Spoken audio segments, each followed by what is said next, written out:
Okay, so I want you to picture the worst vacation you have ever had. Oh boy. All right. And I don't just mean, the airline lost my luggage, bad. Right, something trivial. Exactly. Yeah. I mean, you went on this trip with a really specific, high-minded purpose, maybe a volunteer trip or some kind of spiritual retreat.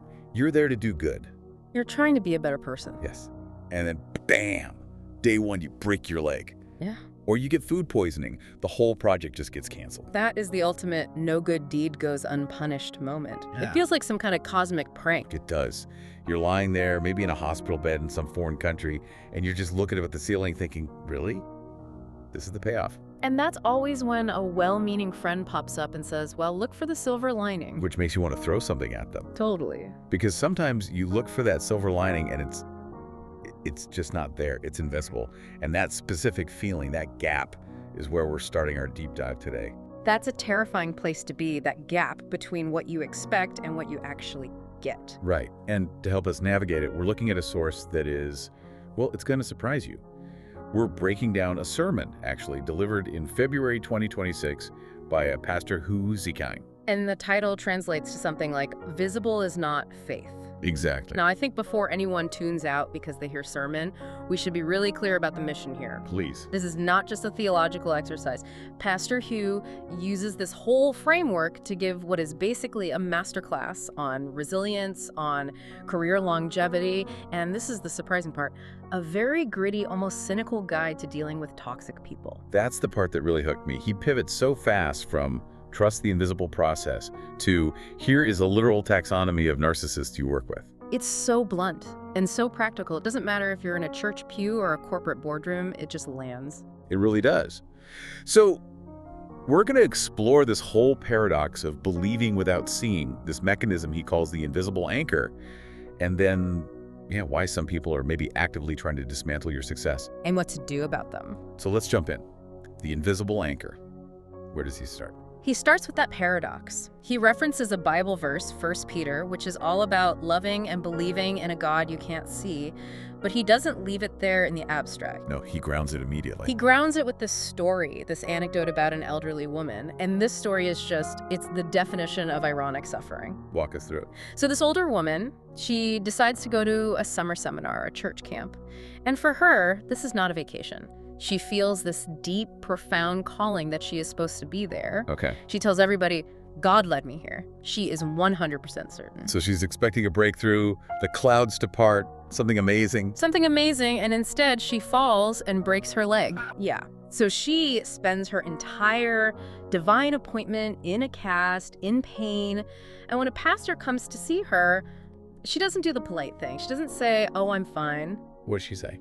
She's brutally honest. She says, I know God led me here. I am sure of it, but I cannot see why this happened. And I absolutely cannot see any benefit in this. I love that. I love that honesty. Yeah. She's just looking at the facts and saying, the numbers aren't adding up. I followed the instructions and the machine broke. She's looking for visual confirmation. She wants evidence that her pain has a point. And this is where Hugh makes this really fascinating distinction. This is the Romans verse, right? Exactly. Romans 8.28, the famous all things work together for good, the classic silver lining verse. Right. But he points out this grammatical nuance that I think changes everything. He says the text doesn't say, we see all things working for good. It says, we know all things work together for good. Okay, let me be the skeptic here for a second. Yeah. Isn't that just semantics? Is that just a clever way of telling her to basically stop complaining? It sounds like it could be a cop-out. I thought that too. Just trust me, you don't need to see it. But the way he defines it, it's actually a huge psychological shift. How so? Well, seeing is sensory. It's immediate feedback. I work hard, I get a bonus, I see the result, I trust the system because it paid me. Sure. It's transactional. Input A gives you output B. Precisely. But knowing, in this context, is relational. It's an internal conviction that has to exist even when there's no feedback. Or worse, when the feedback is negative. So faith, or resilience, is what happens when you can't see the benefit. That's his whole point. If you require the result to be visible right away, that's not faith, that's just observation. If you can prove it, you don't have to believe it. That makes sense. He compares it to loving someone. If you love them, you don't need to check their GPS every 10 minutes to trust them. Well, if you do, you've got much bigger problems. Exactly. If you need to see the silver lining right now to be okay, you don't really have faith in the process. You're just reacting to good news. The invisible anchor is what holds you steady when there is no good news. It's the ability to tolerate a delay in the data. That's a perfect way to put it. Okay, conceptually, I get it. But let's be practical. When you're the one in the cast, when your project just imploded, your brain is just screaming for evidence. It's in full-on panic mode. For sure. So how do you actually maintain that knowing? He offers a mechanism for it. He calls it feeding your faith, referencing another verse about how faith comes from hearing words of truth. Basically, you have to actively drown out the noise of the broken leg. Okay. But then he introduces something I think is even more powerful. He calls it dual pressure. This part stood out to me too. It sounded less like theology and more like a battlefield map. It is. He suggests that in any crisis, it's not just one thing happening. There are two competing forces at play. On one hand, God might be allowing a trial to refine you, to build character, like a coach pushing an athlete. So that's force one, the refiner. But at the exact same time, there's an opposing force, he calls it Satan, or the adversary, who is using that very same moment to try and crush you. Wow. To tempt you to give up, become bitter, abandon everything you believe in. So the event itself, the broken leg, the job loss, it's neutral ground. Yes. The event is just the arena. One side wants to polish you like a diamond, and the other side wants to grind you into dust. That's a huge reframe. Because normally you just feel like a victim. Why is this happening to me? But this model says it's a contest. And you have agency. You get to decide which force you align with. Do you lean into the refinement or do you give in to the crushing? And the only way to do that, I guess, is to stop looking for the visible solution and just stand on that invisible knowing. It changes the whole question from how do I escape this to how do I not let this break me? Which is the definition of resilience. And speaking of not breaking, we have to talk about the messenger here. Because it's one thing to hear this from a motivational speaker, but Pastor Hugh has been in the trenches for a long, long time. This is what gives the whole thing so much credibility. He just casually drops this statistic about his own life. Graduated seminary in 1991, went to the Hualien area for his first job. And he's still there. And he's been there ever since. For 35 years. 35 years in one role, in one community. Yeah. In today's economy, that is a unicorn. People change jobs every 3 years. If you're somewhere for 10, you're a lifer. 35 years. How do you not burn out? Or just get bored? It actually addresses that, and his answer loops right back to this whole invisible theme. It has to do with his parents. The covenant, right? Yeah, he says that before he was even born, his parents dedicated him to ministry. They made a promise, a covenant, that their child would be a pastor. Okay, I have to be the skeptic again. To a modern ear, that sounds kind of stifling. Hey kid, we already picked your career for you. Good luck. It sounds like he had no choice. It absolutely sounds restrictive to our modern individualist way of thinking, but it's about how Hugh frames it.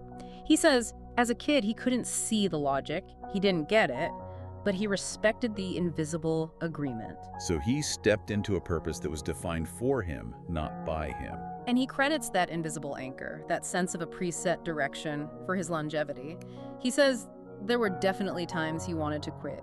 He makes it clear that being a person of faith doesn't save you from trouble. In fact, he kind of implies it attracts it. Yeah, that the more good you try to do, the harder that opposing force is going to push back. Which brings us to the part of this talk that just floored me. And if you're listening and you work in an office or you manage a team or you just have neighbors, you need to lean in for this. He really takes off the pastor hat and puts on the shrewd manager hat here. He does. He basically asks, why do some people just drain the life out of you? And he quotes this concept from an elder June. It's a breakdown of how different types of people interpret your kindness. And I really want everyone listening to mentally sort their coworkers into these 3 buckets as we go. Okay, so bucket number 1.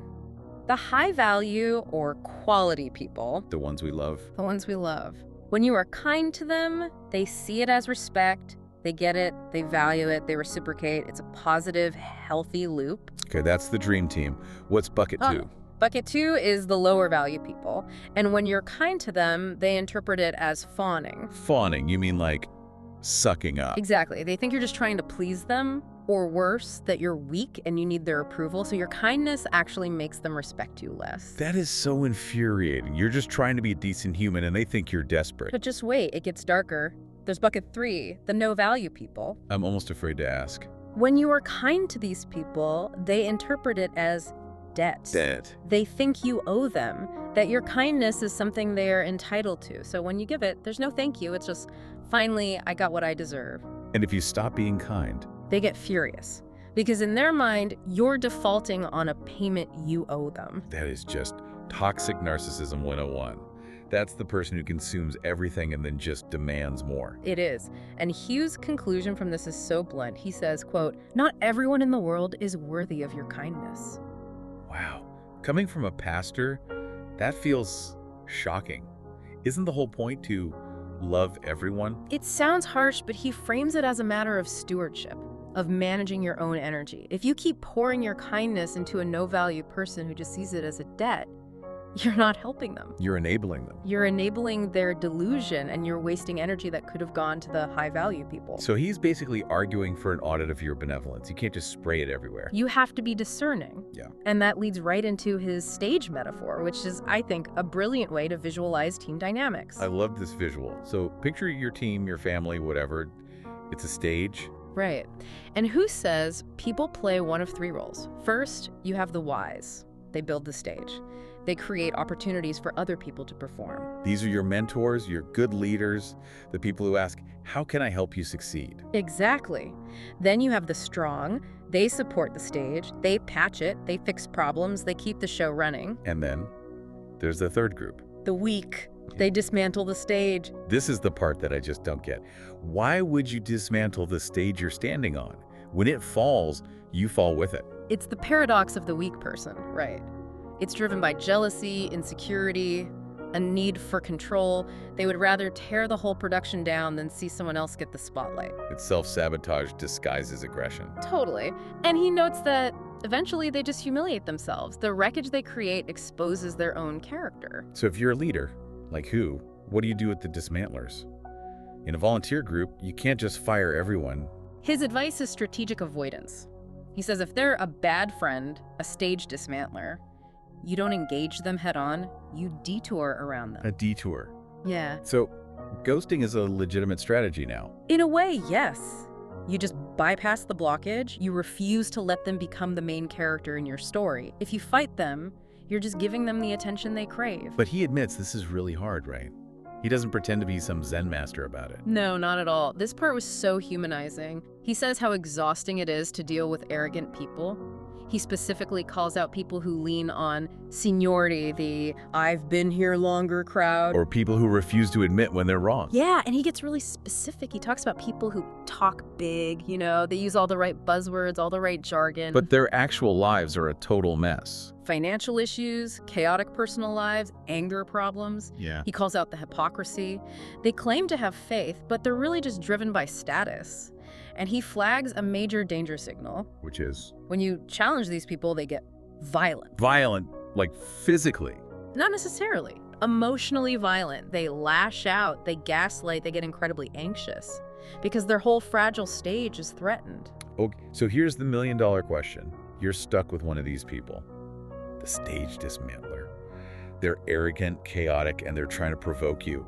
How do you win that fight? The win condition, according to Pastor Who, is not becoming like them. That's the trap. That is the trap. He warns that if you get angry, if you let their behavior drag you down into a rage, you start mirroring them. You lose your own peace and joy. You've just joined them in dismantling the stage. It's that old Nietzsche quote, right? Gaze long enough into an abyss, the abyss also gazes into you. Precisely. If you fight a toxic person with toxicity, you've just put more toxicity into the world. You've lost the entire plot.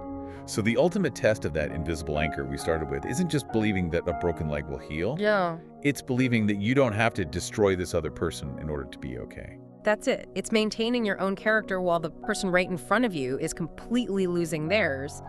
And that is the hardest work there is. It requires that knowing from the very beginning. You have to know who you are so strongly that their chaos just can't shake you. It really connects everything. The 35-year career is only possible if you don't let the drama burn you out. And you avoid the drama by recognizing who builds and who dismantles, and then just refusing to get in the mud with the dismantlers. And you realize their noise, their aggression, it's actually proof of their own instability. They're trying to create a visible reaction because they have no invisible anchor of their own. That is a profound thought. It is. So we've covered a ton of ground. We went from a woman with a broken leg to a 35-year career to the absolute front lines of workplace warfare. And the common thread through it all is that internal versus external reality. The external world, whether it's your body, your career, your coworkers, it's always going to be unstable. It's always shifting. If you wait for the world to be perfect before you can have peace, you are going to be waiting a very, very long time. Forever. You'll be waiting forever. The only way to survive, according to this framework, is to have an internal conviction, an anchor, that is heavier and stronger than the world around you. So I guess the question we want to leave you with today is a bit of a mirror check. We talked about building the stage versus dismantling it. Yeah. In your own life, at work, at home, are you the one building the stage for other people? Or, and this requires being brutally honest with yourself, are you maybe secretly waiting for people to owe you something? Are you the no-value person in someone else's story, seeing their kindness as a debt? That is a tough question to sit with. And to flip it. When the people around you start carrying down the stage, what do? Do you have that invisible anchor? When everything collapses, do you collapse with it? Or do you have something you know deep down that keeps you standing, even when you can't see a single solution in sight? Something to think about the next time you're looking for a silver lining and just can't seem to find one? Maybe you don't need to see it to know it's there. Thanks for diving in with us. See you next time.